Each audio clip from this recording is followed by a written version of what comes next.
Ini adalah saatnya bagi kita di persimpangan yang kritis ini untuk mengambil pelajaran dari sejarah. Tapi Mahkamah bisa memanggil sepanjang diperlukan oleh Mahkamah.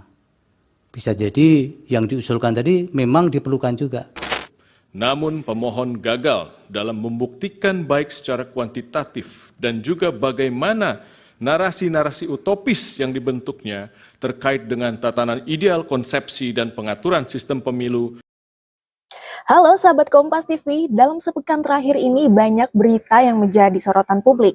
Kira-kira berita apa saja sih yang banyak dikomen oleh netizen? Ini dia videonya. Pasangan Capres-Cawapres nomor urut 1 Anies Baswedan dan Muhaimin Iskandar hadiri sidang perdana sengketa Pilpres 2024 di Mahkamah Konstitusi pada Rabu 27 Maret 2024. Dalam tuntutannya, tim Anies Muhaimin meminta agar MK menggagalkan hasil KPU serta meminta diskualifikasi pasangan Capres Prabowo Gibran. Tim Anies Muhaimin juga meminta agar digelar pemilu ulang. Ini adalah saatnya bagi kita di persimpangan yang kritis ini untuk mengambil pelajaran dari sejarah, berdiri dengan keberanian moral dan intelektual untuk menentukan masa depan kita dengan keputusan yang akan memperkuat pondasi demokrasi, memperkuat pondasi keadilan di dalam negara kita. So, kira-kira apa komentar netizen? Langsung aja nih, kita baca di netizen pertama ada dari @Zubaidah. Zubaidah bilang, semoga di bulan yang penuh berkah ampunan dan maghfirah, MK yang mulia memutuskan dengan berpegang teguh pada keadilan tanpa adanya tekanan dari pihak manapun. Ya, semoga aja ya Hakim MK ini bisa memutuskan sidang tanpa tekanan dari pihak manapun dan siapapun. Lanjut di netizen kedua dari @Fran. Fran bilang, nyali hakim dipertaruhkan sekarang untuk memutuskan ini perlu jiwa negarawan yang tangguh. Betul banget nih, karena keputusan ini memang bukan perkara mudah ya buat hakim. Nah, kalau di netizen selanjutnya ada dari @Mikael. Mikael bilang, MK yang memulai, MK pula yang akan mengakhiri. Semoga majelis penuh menjunjung tinggi integritasnya.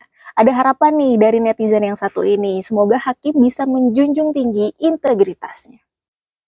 Dua kubu pemohon gugatan hasil Pilpres 2024 kompak mengajukan nama sejumlah menteri dihadirkan dalam persidangan di Mahkamah Konstitusi. Menurut Ketua MK Soehartoyo, permintaan tersebut akan dibahas dalam rapat hakim.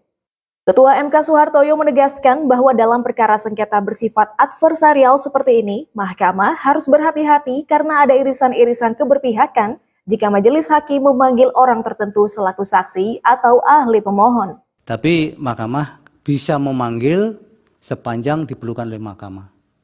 Bisa jadi yang diusulkan tadi memang diperlukan juga. Itu sangat tergantung juga dari pembahasan kami di rapat Musyawarah Hakim. Sehingga nanti kalau dihadirkan juga Mahkamah yang memerlukan.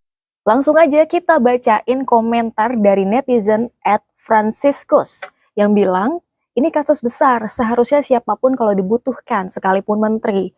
Kalau menurut netizen yang satu ini nih, siapapun yang dibutuhkan dalam sidang itu perlu dihadirkan, sekalipun menteri. Lanjut di netizen berikutnya dari @Yuan yang bilang, adem sekali lihat yang mulia, semoga dapat memutuskan hasil sidang seadil-adilnya. Amin ya, semoga yang mulia hakim bisa memutus sidang nih dengan seadil-adilnya. Next, di netizen berikutnya ada dari @Tanti. Semoga para hakim yang sedang berpuasa dapat menegakkan keadilan dan kebenaran, jangan mendukung yang zalim dan sudah jelas kecurangannya. Berat hisapnya Pak Hakim kelak di akhirat jika membela yang zalim dan tidak membela kebenaran. Ternyata banyak ya netizen yang berharap hakim bisa menegakkan keadilan dan kebenaran. Selain yang para pengacara kondang bacakan gugatan ataupun eksepsi di sidang MK, netizen juga menyoroti anak pengacara Yusril Iza Mahendra, yaitu Yuri Kemal Fadlullah. Yuri sempat membacakan eksepsi atau bantahan terhadap gugatan mengenai dugaan kecurangan Pilpres 2024. Yuri sampaikan pihak pemohon sama sekali tidak memberikan dasar yang dihitungkan, alih-alih malah hanya mendalilkan hal kualitatif terkait dugaan kecurangan pemilu oleh beberapa pihak dalam bentuk narasi. Sedangkan narasi bukan bukti hukum dalam sidang MK. Namun pemohon gagal dalam membuktikan baik secara kuantitatif dan juga bagaimana narasi-narasi utopis yang dibentuknya terkait dengan tatanan ideal konsepsi dan pengaturan sistem pemilu dapat secara merta dan cuma-cuma menganulir 96.214.691 suara pemilih pihak terkait yang melalui serangkaian proses pemilu yang sudah dinyatakan sebagai suara sah. Kalau gitu langsung aja kita baca dari komentar netizen pertama, ada dari @don69muk yang bilang, sepertinya ini menjadi ajang penampilan advokat muda Indonesia. Advokat senior terkesan mendidik advokat muda supaya memiliki jam terbang di tingkat nasional. Semoga aja nih ya, advokat muda dan para senior itu bisa saling rangkul demi pendidikan hukum di Indonesia yang lebih baik.